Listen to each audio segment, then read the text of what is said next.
I want to welcome everyone to this Zoom and Facebook meeting. We have with us today Mayor Tom Watson, City of Owensboro, Clay Horton from the Davis County Health Department, and Dr. Francis DuFrayne from Owensboro Health.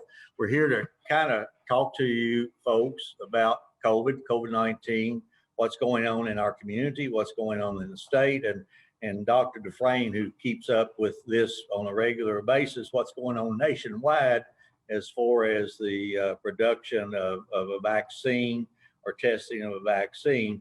Mayor Watson has a 1 o'clock meeting and he's going to have to sign off. So I'm going to start the meeting. Mayor, if you wish to speak, I know in the past you deferred to the experts. So whatever, if you have anything that you'd like to say. Mayor Watson. I'd just like to thank you all for getting together, and I'll give my time to Clay and to Dr. DuFrayne, as I follow this stuff nationally and statewide, so let them put some meat on the bones. Okay, thank you, Mayor. And you're right. I know there are a lot of people out there that think that you and I should be on Facebook every day or in the paper every day talking about COVID-19, and we certainly are not the experts. We defer to the CDC, we defer to Frankfurt, we defer to the health department, and we defer to the medical staff at Owensboro Health, and they're doing a wonderful job, doing an excellent job. I was trying to kind of do a weekly update on Facebook, but it always turned into you're lying because this is not real. And then what are you going to do about all the babies who are aborted? So, you know, Facebook is not particularly a friendly environment to talk about emotional issues. But Clay, tell us what's going on in Owensboro and Davis County.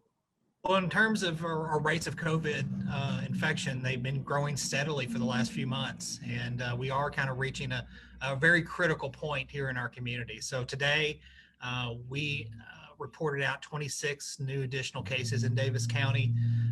Now, when you take into account Davis County's population, we're slightly over 100,000. It's pretty easy to do the math and look at what our incident rate is. And so state of Kentucky has adopted a metric where if you're at 25 cases per 100,000, they are considering you in a critical spread. And that should be a signal to all of us in the community to take note and realize that it's time to kind of reevaluate what we're doing and look for ways that we can improve. So we know that there's a lot of folks out there that are doing the right thing, that are very concerned about it, but the numbers don't lie. And when we start seeing this level of spread in our community, we want to make sure that we recommit to doing the right thing. And then all of us just take a moment to think about our plans in our lives and think about how we can implement safety measures in carrying those out. And don't be tempted to look for an exemption, or don't be tempted to look for a way to rationalize not doing the right thing. We know what to do in terms of controlling the spread. It's simple. It's just hard to do. But we want to keep our distance from each other. We want to wear a mask when we have to be around other people. And that's not an excuse to not keep the distance. You want to do both. Keep your distance and wear a mask. And wash your hands frequently. We say the 3 W's: wash your hands, wear a mask, and watch your distance. And if you can do those things, if we can collectively as a community do those things, we'll see these numbers go down. The other question we get here a lot at the health department is what's contributing to these numbers? Is this an outbreak at a nursing home, or is there a big employer that's contributing a lot of cases? And in Davis County's case, it's not a single contributing factor. We are seeing spread across the board. We see clusters associated with weddings. We see clusters associated with backyard barbecues. We see clusters associated with a golf outing or people just getting together socially. Sometimes a few cases associated with a single workplace, but nothing, not one single source that's driving our numbers. We're seeing general community spread, and that tells us that it has more to do with how we're interacting with each other in the community, and it's more of a widespread issue and not something that's isolated. So we've been saying it over and over for 7 or 8 months. We know what to do at this point. And if we do those things, it really will have an impact. Clay, thanks. I've got some questions for you, but I'm going to ask Dr. DuFrayne to talk to us what's going on on the hospital front, number of cases that are hospitalized, and do you have the ability to care for the folks who are ending up in the hospital? I know Clay had talked about one time we got down to maybe 40 people, active cases, and very few in the hospital, and all of a sudden it surged up to as many as 240 or 250 active cases, and our numbers in the hospital going up. So tell us what's going on at Owensboro Health. Yes, thank you, Judge. I really appreciate you. I really appreciate the invitation. So you're absolutely right. When we, sometime around May or June, we really decreased our numbers. We were down to 1 to 3 admissions at any one time. Now, all of a sudden, today we have 23 in the hospital, 9 in the intensive care unit, 3 on ventilators. So as you can see, our numbers are really going up, and they've been going up for the last couple of weeks. One thing, and I'll have to work with Clay Horton on this to really see if this bears out. The one thing we've noticed at the hospital is you have Memorial Day, and 3 weeks later, our numbers go up. You have July 4th, and 3 weeks later, our numbers go up. Now, I think we're facing the numbers from Labor Day, and we're now in the midst of fall break. So I don't know if there's any validity to this, but what we're noticing is that normally if you're exposed 5-7 days later, you come down with symptoms.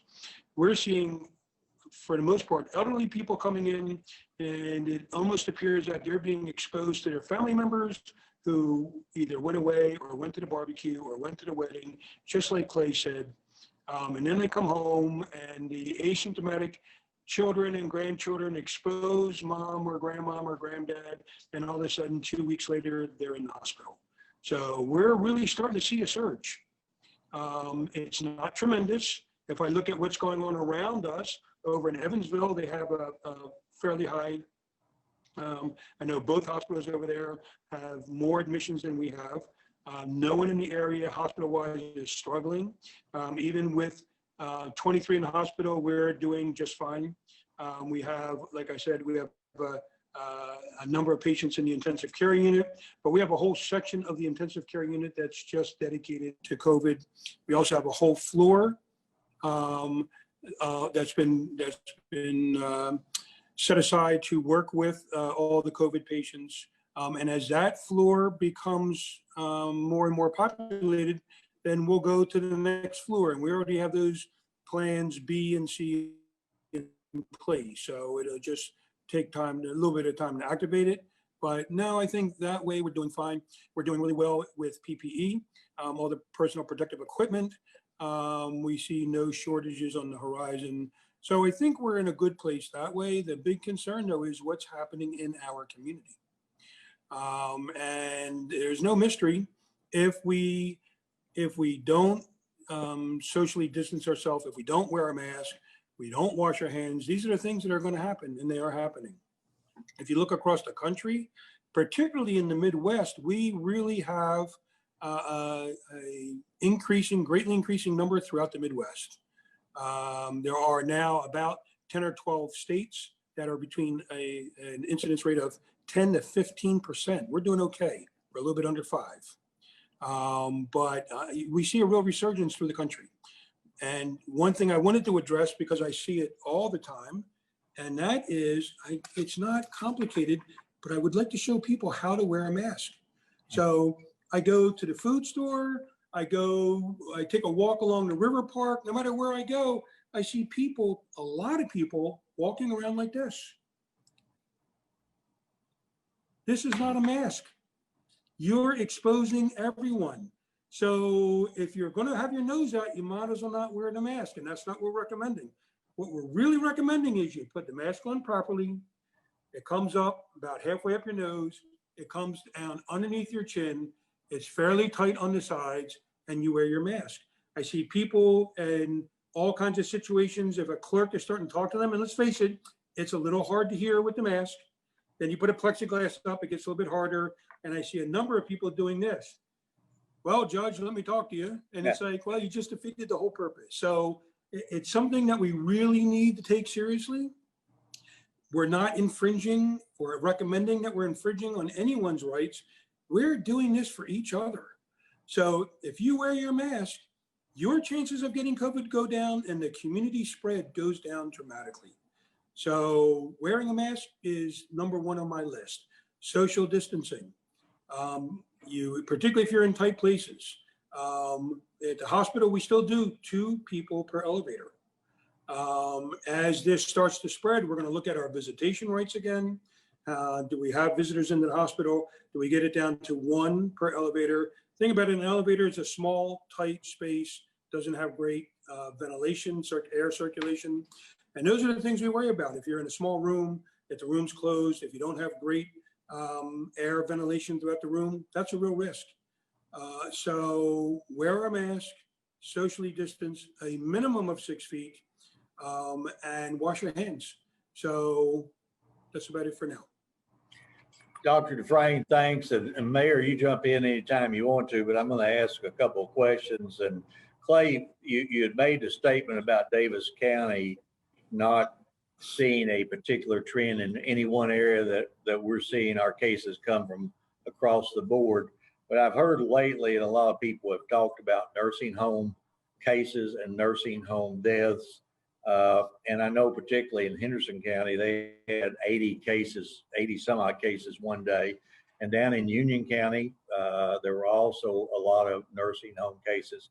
Are we seeing an outbreak here in the Grad region, the 7-county region, as well as across the river in nursing home cases? So you're correct. We have had some large outbreaks in nursing home facilities in Henderson, Union, and Webster County. We've had some smaller outbreaks in our other counties as well, including Davis County. The thing that I would say to that is that when we have a high rate of transmission in the community, you're at a greater risk of having an outbreak in a long-term care facility. And that's the dynamic that we've seen play out in these other communities. And it's a very dangerous situation when we have outbreaks in these facilities. It's a very vulnerable population, and we have deaths associated with that. And so we don't want to take that lightly. But I will tell you, with like Henderson County's rates were almost identical to where Davis County's rates are today before we had the outbreak with the long-term care facility there. So what I would say to the whole community is these things that we're asking you to do, even though they're asking you to change your own life and your activities, they impact more than just you. These practices impact the community as a whole, and ultimately, when we have these high rates of community spread, then it becomes easier for the virus to get into a nursing home, and that has dire consequences for a lot of our families. So, it just, we don't always see those connections in our day-to-day lives, but they really are there. It's all interconnected, and it's important that we sit up and take notice of that. And Dr. DuFrayne, one of the reasons I brought up the fact that we were seeing increases in hospitalization rates and intensive care rates is that the death rate is directly proportional to those numbers of people that are in intensive care. As you see that rate go up, you can expect the death rate in our community to increase. Absolutely true, Judge. So you look at the most vulnerable population, and that was kind of borne out this week. So 65 or older, your risk really go up. All of a sudden you have a nursing home population, 70 and 80. Their risks are significant. It's not a small number. So yes, those are the big things that we worry about. Even in other counties that we serve, we've seen some nursing home outbreaks. Some of the nursing homes are really good at being able to handle that. Others not so much. So we've been helping as much as we can. But you're right. If it's in the community, it's going to get in the nursing home. You can't quarantine all the workers. You have to have the food service people. You have to have the caregivers. You have to have the delivery people coming. So you're not going to keep it out of there if our rate goes up in the community. Okay, Mayor, I saw that you were wanting to say something. Go ahead. Yeah, I wanted to talk to Clay and Dr. DuFrayne about the masks. I was on a call with Rand Paul the other day, and I don't know if y'all watched, he and Dr. Fauci argue about masks. And I pulled in my parking place at the city hall, and I saw someone reaching in the back seat of their car to find a mask on the floor and to put it on. And, I'm curious as to the effect of these cloth masks and masks that are not N95s, as to the ability for them to protect us. And I'm getting, being in healthcare, I get people coming from all kinds of rural areas, and there's a lot of interesting masks that come into our office, and we're trying to get them into something that we think is a little more appropriate. But there's that discussion out there that, with the N95 versus a cloth mask or the paper mask or things like that. Well, what is the general consensus that the type of mask you wear will control the spread? Clay or Dr. DuFrayne? Dr. DuFrayne, you ready? Go ahead. Yeah, I'm ready. So it's a great question, Mayor, because like you, I see people all the time with just a bandana tied around their neck or tied around their nose. Some of them wearing gaiters. Some of the gaiters are actually pretty good. They come down really far. But if you have a gaiter that's just coming to your chin, then everything you're breathing is just going down. So the best things you can wear in the public right now are either a surgical type mask or a cloth mask that is at least 2-ply. So this is a 2-ply mask. It has a front side and a back side. And the recent studies have shown that they're fairly effective. The best one, obviously, is the N95. There still is somewhat of a short supply, particularly the small N95. And you have to make sure that the N95 really fits. Here at the hospital, for our employees, all of our team members, we do fit testing. So you put the mask on and we check all different ways to make sure there's no leak of air coming out and that you're still able to breathe. So that's one. And then two, the N95, if you have to wear it for a long time, can be uncomfortable. You have to breathe a little bit heavier. You have to talk a little bit louder. We use it at the hospital when we really know that the risk is high. Other than that, we wear surgical masks. Well, what about these face plates and people not wearing a mask underneath them? I just saw somebody the other day, and I don't know where they got this face plate, but he had ear loops. It came down to his chin right here. There's a piece of plexiglass which is open up here, and it's like you've just wasted your money.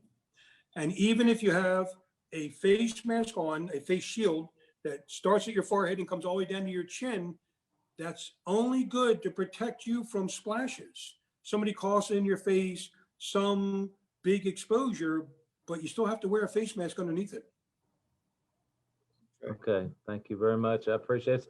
A lot of confusion out there about that, and Yes. I'm glad to hear an expert talk about it. Thank you, sir. Mayor, I agree with you. I hear all kinds of folks, they're confused. They interpret if you have 5 people read the same sentence, they all have 5 different interpretations. And unfortunately on Facebook has made them all medical experts. Dr. Fraim, if you'd known that, you wouldn't have had to go to med school for so long. Yeah, I would have saved a lot of time. Yeah. In the end, and I hear the arguments about those masks, but in the end, a cloth mask, a surgical mask, any type of a mask is better than no mask at all. Would you say that? Yeah. I would say that to a degree. So Okay. What we have learned is that the people who wear the bandanas, Yes. what that really does is it concentrates what you're breathing out or coughing out, and then it drops down. So we think it actually may be worse. Okay. So bandanas, everybody across the country, it's really recommended that you don't wear a bandana. The gaiters, as long as it comes up, it's really snug. It comes all the way down almost to your collarbone. That's better than nothing, but the mask is really the one that works the best. Okay. Mayor, did you have something else? Yeah, but I think I lost it somewhere along the line. It was a really good statement too. I know it was, right. but well, you and I are subject to do that. I don't take Prevagen yet. Maybe I should start. While you're thinking about it, Mayor, and if you think about it, just jump right in. Clay, tell me about contact tracing. Well, we're doing a lot of it these days, but we've we continue to contact trace every case of COVID-19 that's reported to us. We have an investigator that calls that case, and they're doing several things. They're looking for information about where they could have been exposed. They're giving them instructions on how to protect others in the community, others in their family, how to isolate. And we're wanting to make sure that they have everything they need. So we touch base with them every day.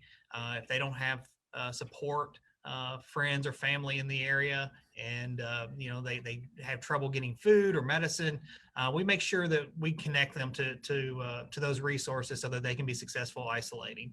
And then another important part of that, though, is we interview them about who they've been in contact with, and that's where you get the contact tracing, and we're specifically honing in on that period of time when we think that they're infectious and when they're shedding virus.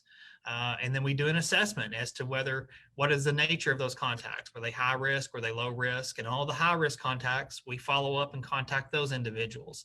And we, first of all, determine whether they're having symptoms or not. We give them advice about whether they need to be tested or not. But most importantly, we're asking them to quarantine. And self-quarantine is very simple. We want you to stay away from other people for 14 days from your last contact with an infected person. And that's to make sure that you don't continue the spread. One of the difficult things about this virus is that you're shedding virus for a couple of days before you even know you're sick. And some people never know they're sick. We have asymptomatic individuals as well. But the best way to keep from passing that on to others is to wait it out, make sure that you don't become infected and you don't infect others not knowingly and during that critical period of time. And that's the reason why we ask for the 14-day quarantine. While this virus is certainly not political, there are those out there that want to make it political. I've had several folks in the last few days, as the governor has extended his mask mandate, requiring people to continue to wear a mask. I've had a question or two about how many people have been traced back to Louisville from the mass demonstrations they had in Louisville. To my knowledge, we haven't seen any of that. Am I right? Am I wrong? Have you traced any of our local infections back to people who would have gone to Louisville and participated in those protests? Not that I know of. There was a big car show in Louisville a month or two ago. We traced some back to that, Okay. but no, I haven't had any with it. But that's not to say that everybody tells us every place that they've been. But no, we haven't had a large number of cases associated with the protest in Louisville. Okay, Mayor, you thought of it? Judge? Yes. Yeah, Judge, if I can add one thing going back Sure. to the mask. So one thing really encouraging about the mask is that in the Southern Hemisphere, just like we're coming out of summer, they're coming out of winter. For the countries that really follow the masking protocol, their number of flu cases have gone down tremendously. Yeah.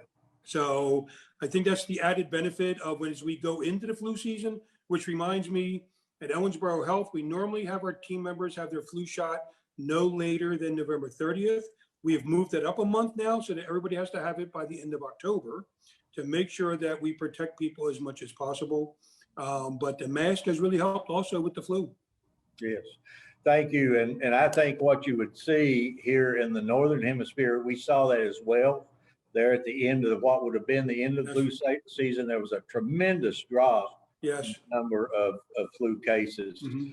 And you make a very good point, because I've been encouraging everyone to get a flu shot this year. I know there are anti-vaxxers and people who talk about they get the flu after they have a flu shot. I don't know how they get that out of a piece of dead virus, but anyway, I guess you can believe yourself into being sick.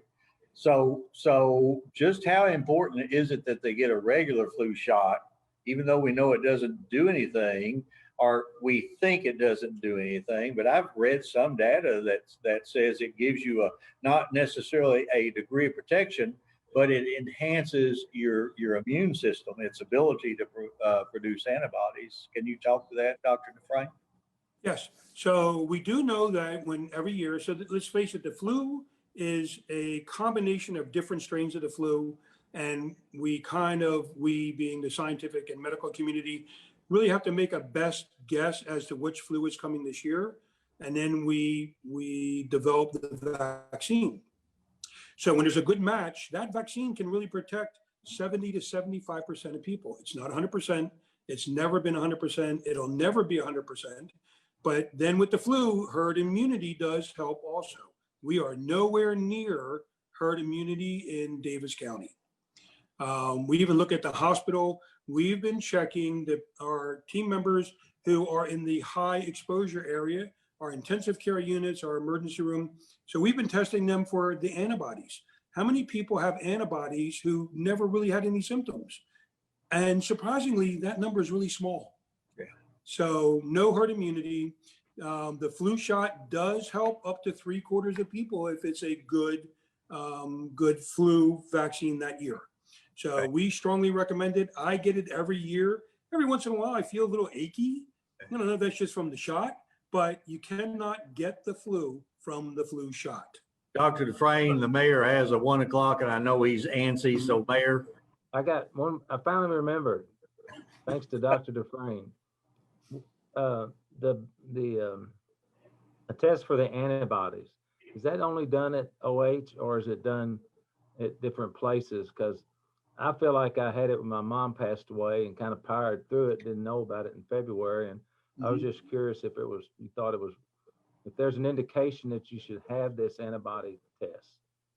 So the only reason we're really doing it is more for the study of what people were really exposed and what people had symptoms or didn't have symptoms. Interestingly, we had some people come back who they were down at Mardi Gras. There were a number of people down. They felt sick when they came back. They thought they had a cold, and all of a sudden their antibodies are positive. So we don't really know what the antibody means yet as far as protection. It may be protective. We don't know yet. And that's why we're not pushing to have the testing done. Antibodies, you don't use antibodies to diagnose if you actively have a case. It takes a couple of weeks for the antibodies to develop. So we're just doing it right now more to find out what happens to team members who have been exposed. So in the general population, they're not recommending it. Mayor, before you have to go, and I'm not rushing off, but I know it's 1 o'clock, do you have anything that you'd like to say? Well, I'm just tickled to death we have Clay Horton and Dr. DuFrayne. Amen. Because, you know, they explain this stuff in a manner that even someone intellectually challenged like myself has the opportunity really to understand it. And I can't thank you enough for what y'all are doing for our community. And I spread the word about you all the time. And they go, really? I said, yeah, really. So thanks again, guys. I really appreciate what you're doing for our community. And I'll be checking out. My Madisonville lady just kind of pulled up the front. All right, Mayor, thanks for being here.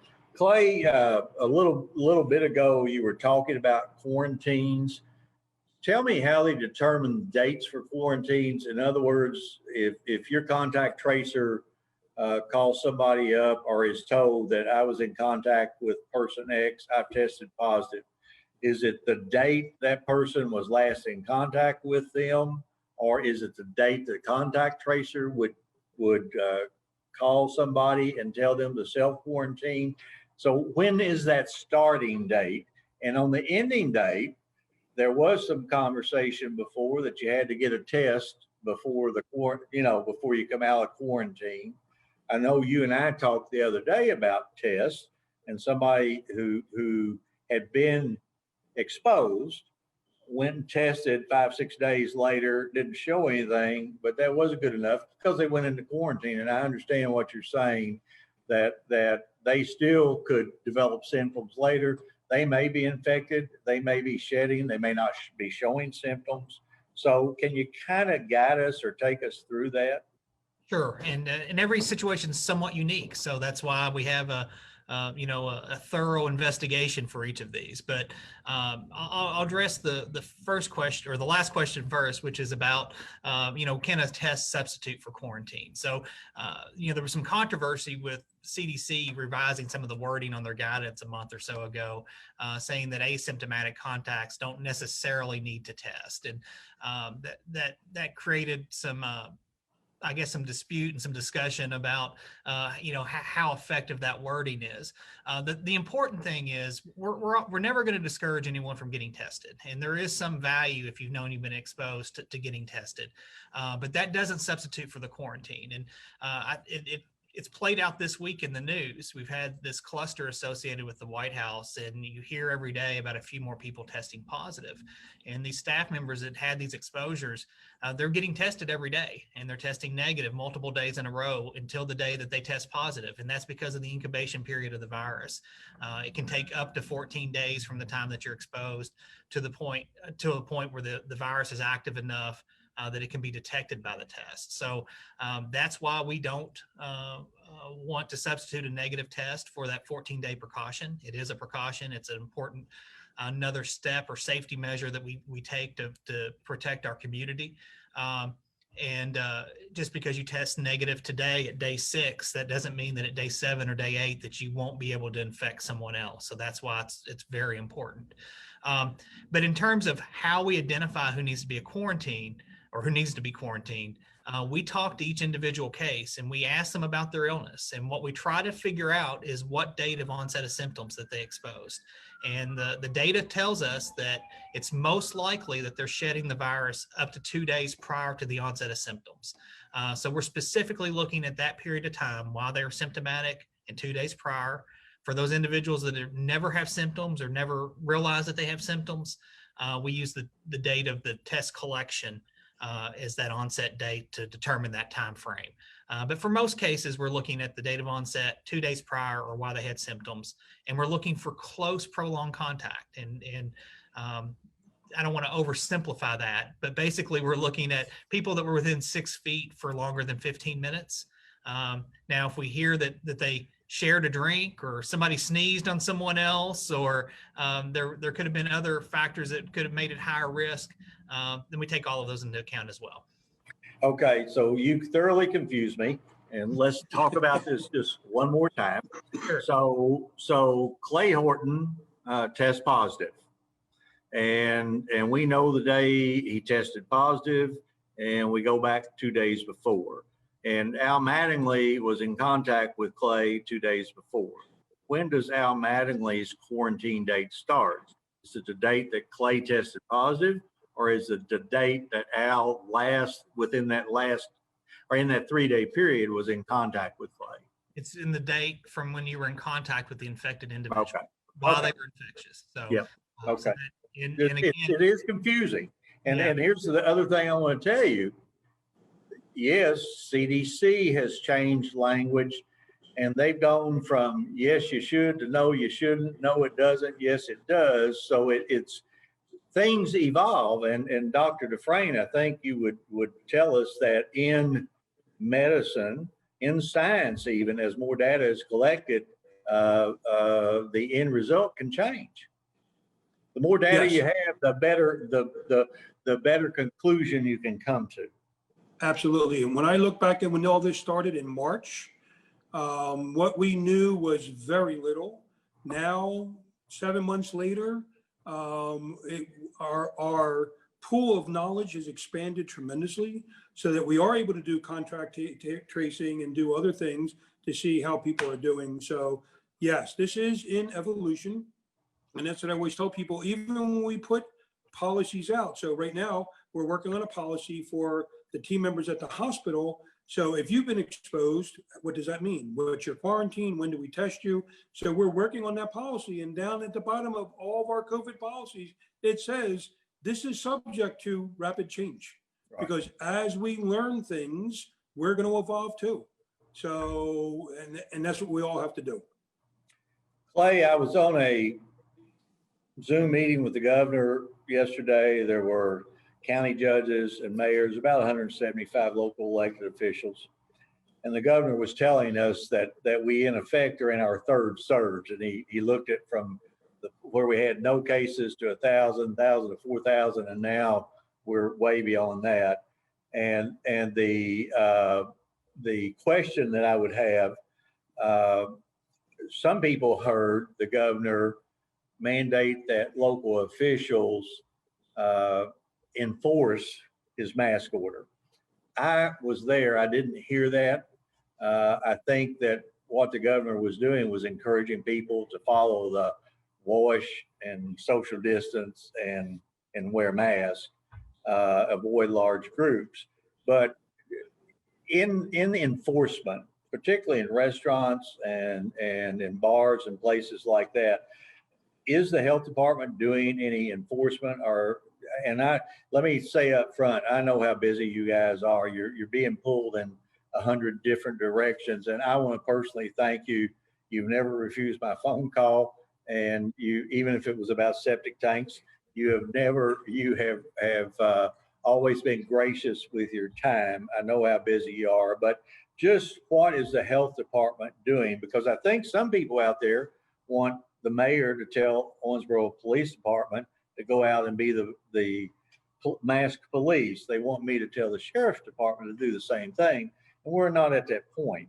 So tell me what goes on. How are things being enforced? And as a matter of fact, I've got a question that says, what can we do about businesses that are not enforcing the mask mandate?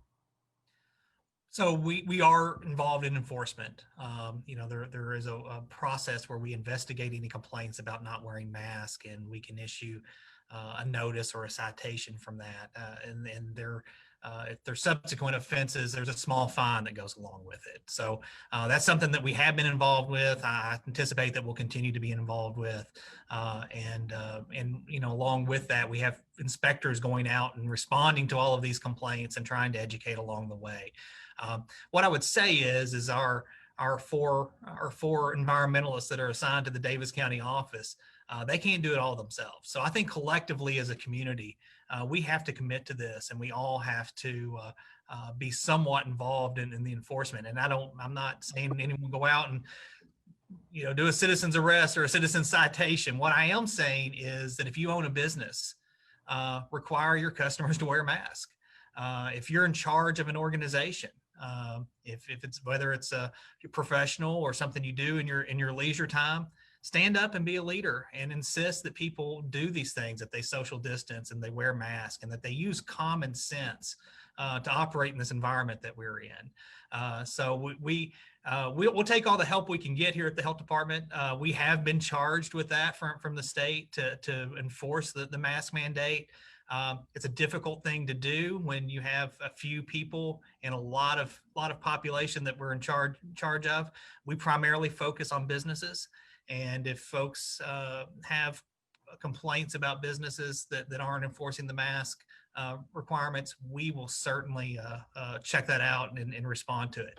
What becomes a little bit more difficult to respond to is we get a lot of complaints about what Dr. DuFrayne was talking about earlier, of people not properly wearing their mask. And it's just tough to be everywhere all the time with those reminders. So we'd hope the businesses will enforce that as well. But a lot of times, we'll receive the complaint, we get there the next day, and the offender is gone that had their mask down underneath their chin. So we just all have to do better in terms of wearing our mask and wearing them properly. And we'll continue to plug away at the health department, but we ask for everyone else's help as well. And I think the governor yesterday talked in terms, and I think the mayor and myself would concur. A lot of businesses, they have no shirt, no shoes, no service. It should be no shirt, no shoes, no mask, no service. And as a private businessman, I have a right to do that. And I'm not treading on your right. I have a right to run my business as I see fit, as do the other businesses. I think that's what it's going to take. Someone said the health department is 8 days out for a test. No, I don't know where that comes from. So we've been doing community-wide testing, and we've typically been doing those on Wednesdays. So I think our next drive-through is scheduled for next Wednesday. So maybe that is 8 days out, but we typically get those results between 24 and 48 hours back. Okay. If that's really kind of intended to anyone who wants to get a test can get a test. I would say that if you know that you have an exposure, or certainly if you're having symptoms, there are lots of providers and other places that you can get tests within the community. Audubon Areas Clinic, the hospital, a number of urgent cares and private doctors' offices. I have not in a long time, in a number of months, run across anyone who needed to be tested who couldn't find one. So those resources are available in our community. I have had some people tell me, Clay and Dr. DuFrayne, that they've gone for a test, particularly to some of the private clinics, and they were told, if you're not showing symptoms, we won't test you. I did not think that was true. I thought if you went and asked for a test, as a matter of fact, I know the governor was encouraging everybody to test. But I mean, have you heard anything like that? Is that the case at the hospital? Is that the case? You just said, Clay, at your drive-through clinics, anybody can drive through, make an appointment, I assume, and drive through. Yeah, that's correct. So, but we don't triage or ask any questions. It's intended Right. to have access to anyone who wants to test. Yes. Okay, Dr. And at the hospital, typically your test is ordered by your provider, and in the hospital, the testing site will actually call you and tell you when to come in. Okay. So I think as the supplies become more abundant, and that's really been one of the drawbacks, once the supplies are really readily available, I believe that everybody can just walk in and say, I need a test. I'm not sure statewide we're there right now. Okay, I have had several people tell me they were going outside of our community to other clinics and getting a test where within 15 minutes they're told whether it was positive or not. Dr. DuFrayne, you and I talked about that probably 4 months ago. We weren't sure about the reliability of those tests now, but now I believe there's been enough research data that they are fairly reliable. And they are. So right now the companies are kind of transitioning over to different types of tests. We can still do the 15-minute test. If you come into the emergency department and you need urgent surgery, you need your appendix out, we'll do a 15-minute test. But the numbers are still limited. I don't know the exact date yet, but we will be able to do on-site testing in our hospital probably by the end of November, where we can do several hundred per hour. And that'll be about an hour turnaround time. That will really take the pressure off the testing significantly. And just so people know, all surgical procedures are procedures that are taking place in the hospital require a test prior to. That is correct. So we already have it set up. So the test is ordered for you. Once your procedure is scheduled, you usually come in 48 to 72 hours before you do the test. You do the procedure or the surgery. You come in, you're tested, you self-quarantine at that point, and then you come in for your surgical procedure, your colonoscopy, whatever it is that we're doing, and everyone is tested. Interestingly, and it goes back to your self-quarantine, we have a number of people now who have no symptoms, and we have to call them and say, hey, we tested you yesterday and you were positive. So your quarantine started yesterday. Okay. So yeah, we're seeing that more and more. Okay, so I think we talked about this earlier. What can we do about businesses that are not enforcing the mask mandate? And actually, there is a Frankfurt number, a hotline to call. The best I remember, it's printed at the bottom right-hand corner of the messenger every day, if I'm not mistaken, or they can call the health department. They can, KY Safer hotline, they can call us. And I would say also enforce with your dollars. Don't do business with those businesses that aren't enforcing the mask mandate. Well, I think, Clay, it's probably more effective with that business to inform the business owner or make the business supervisor or make them aware that that's going on, because I think a lot of businesses are there for one thing. They want your dollars. And lots of times those people who have the ability to correct that situation aren't informed or don't know. Yeah, I agree with that as well. It says, where can I find local testing data? I don't know what kind of data. I assume positivity rates. That's put out just about every day. You can find all the data that you want on the Green River Health Department's webpage, the Davis County webpage, Owensboro webpage, Owensboro Health webpage, and the state's webpage. There's you go to KDPH. I'm sorry, say that again, Doctor. Say it again. You go to KDPH.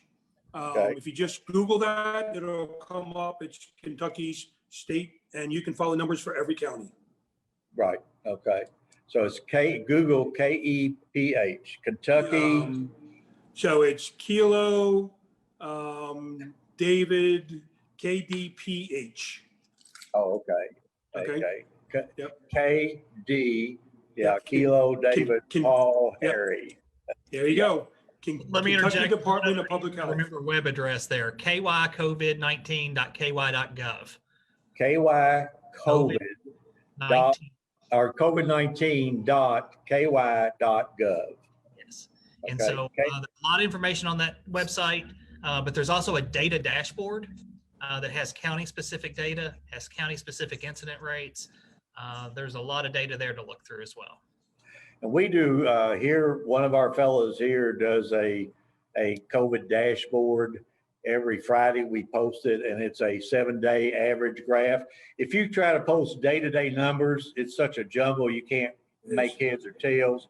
But if you use 7-day averages, it kind of smooths out that curve so you don't have those wicked jumps. What types of social situations are leading to community spread? Clay, I think you answered that. Birthday parties, weddings, people going on vacation, some in nursing homes, small group gatherings, a bunch of, and I was exposed to COVID with 10 folks that we had a small dinner, 10 folks were there, and one of them was asymptomatic, and we all quarantined and got a test. Is the city on the verge of being closed down again? Clay, I wish the mayor was here, but I think his answer would be no, not by a long shot. That we certainly are concerned about the uptick. We're certainly concerned about Davis County and Owensboro moving into the red zone. But I don't know that we're on the verge of being shut down. There is a possibility though, and I know the CDC has talked about it, and I think the White House has talked about it, that bars and restaurants are where they're seeing a lot of this issue. As bars and restaurants reopened, they saw an uptick. Right. So there was an MMWR article a few weeks ago that said that some of the highest rates were in-person eating and drinking establishments. But to answer the question about are we on the verge of shutting down, I don't anticipate that. We did the shutdown back in March at a time when we didn't know that much about this virus. We know what to do now. And I think we had a sense of it at that time, but now we know that these things that we're promoting and we're asking folks to do, social distancing, wearing a mask, washing your hands frequently, it will have an impact. And I think that the rates that we're seeing in the community today are not because those things aren't working. It's just not enough people are doing them. And and with your settings, you're absolutely right. It's small social settings. It's interactions with friends. It's going on a shopping trip together in the car and not wearing your mask around somebody outside of your household. We're seeing contacts those ways. Get-togethers, dinner parties, going out to eat with friends. All of those you have to take into account, that when you have a high level of spread in the community that we have today, that when you have those interactions with people outside of your household, there is some risk, and we have to be willing to accept those, and we have to be willing to be responsible in quarantining when we have those contacts. Okay. One of the questions I should have asked a minute ago when we were talking about COVID tests, at one time I was under the understanding that COVID tests were free, that they were not to be charged for. This question is, how are COVID tests paid for? Are they free? Do I need some form of insurance? Dr. DuFrayne, Clay? So typically, yes, it's through your insurance. And now some of the COVID testing companies have bundled a number of tests together. So you're not just getting the COVID test, you're getting pretty soon it'll be the COVID and the flu test at the same time. But typically, yes, your insurance is billed. Okay. Clay, at the health department? We don't charge for our COVID testing at this time, and don't anticipate that we will. But again, with most places, most providers, they are wanting to be reimbursed. Sure. But if you have insurance, it's usually no out-of-pocket cost in most situations. But at the health department, there's no charge at all. Okay, so folks, if you have insurance, typically your insurance company will pay for it. Maybe a small deductible, or may be an out-of-pocket copay, maybe not. But you can always go to the health department in their drive-through clinics if you don't have that ability. All right, Dr. Fraim, I'm going to give you a political one. You ready? I'm ready. What's your advice on Halloween? should I take my kid trick-or-treating? So my concern is that, one, you never take your child trick or treating. It's uncommon. Normally, people get together and they take 4 and 5 kids from different families trick or treating. We do know that children carry it and they're asymptomatic, and then they're bringing it home. Personally, I have young children and we are not going trick or treating. Okay. Clay, as our number one health enforcer in this community, what do you think? And I'm going to tell you the political answer. Well, the state has actually put out some guidelines on trick or treating, and their advice was to do the things that Dr. DuFrayne said that most people commonly do. So you would trick or treat with your household members. You would have small groups, and for those that are participating on the giving out the candy side, do that in a way that you minimize contact. So have a table or spread the candy out on a walkway leading up to the front porch. And then you can reload that once the trick-or-treaters come and move on. So I'm in the same camp as Dr. DuFrayne. I have a child in elementary school whose Halloween's always been a big event at our house, and we're foregoing trick-or-treating this year as well.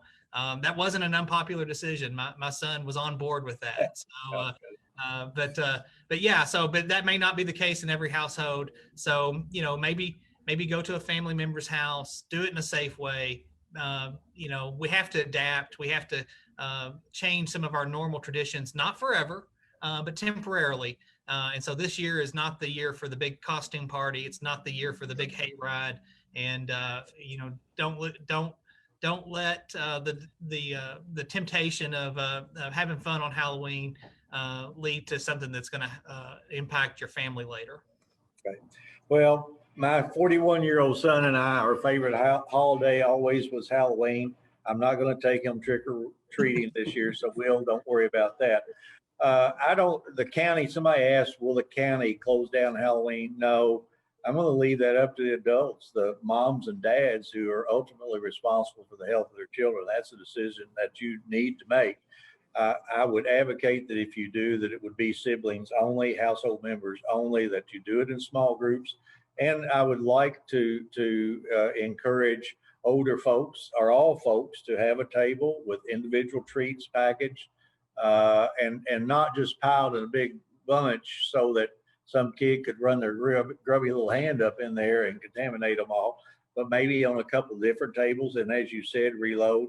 I hope to be sitting behind the storm door, protected from those children, but watching and loving every minute of it while I watch Hocus Pocus on TV. I can't speak for the city, but I believe the city has stated that they're in agreement with that.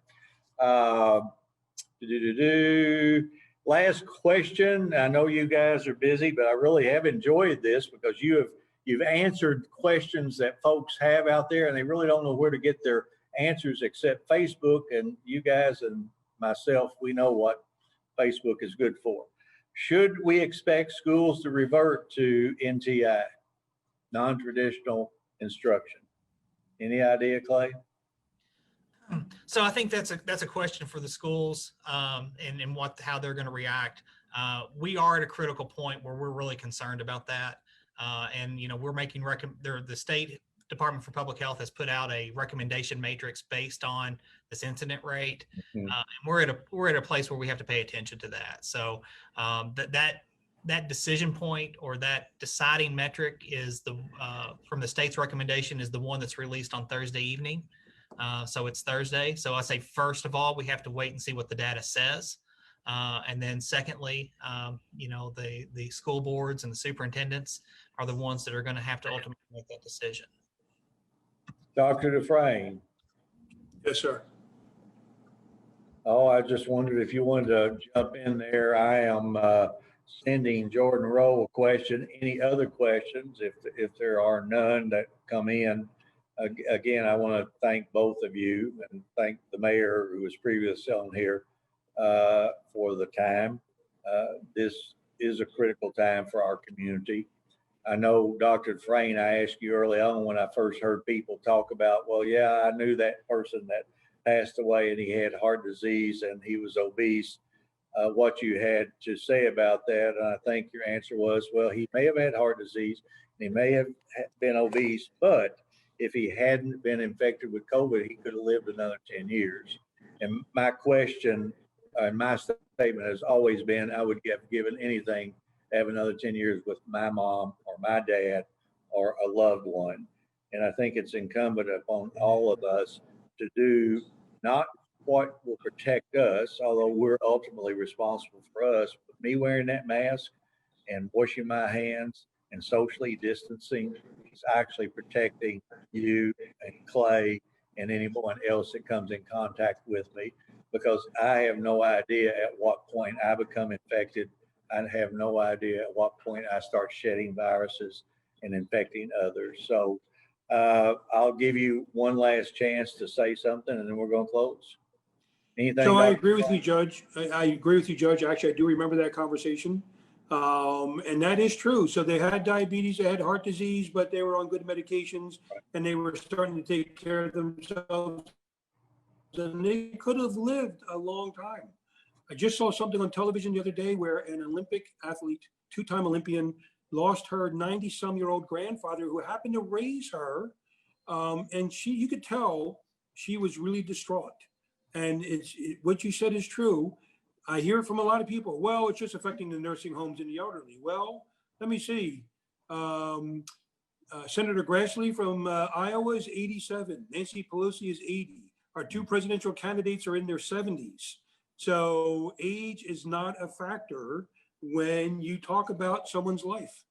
So no, I agree. I think we have to be particularly careful and aware of our elderly and what we're exposing them to, because a lot of them still lead very productive lives.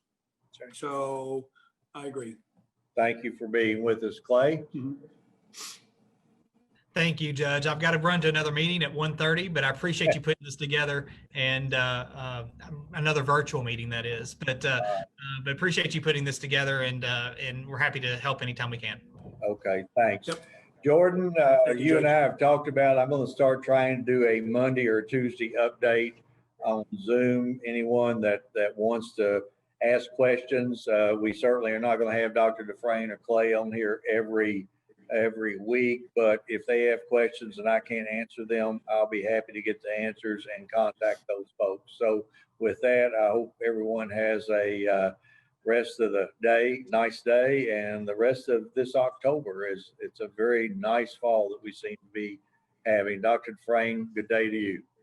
Good day. Thank you, Judge.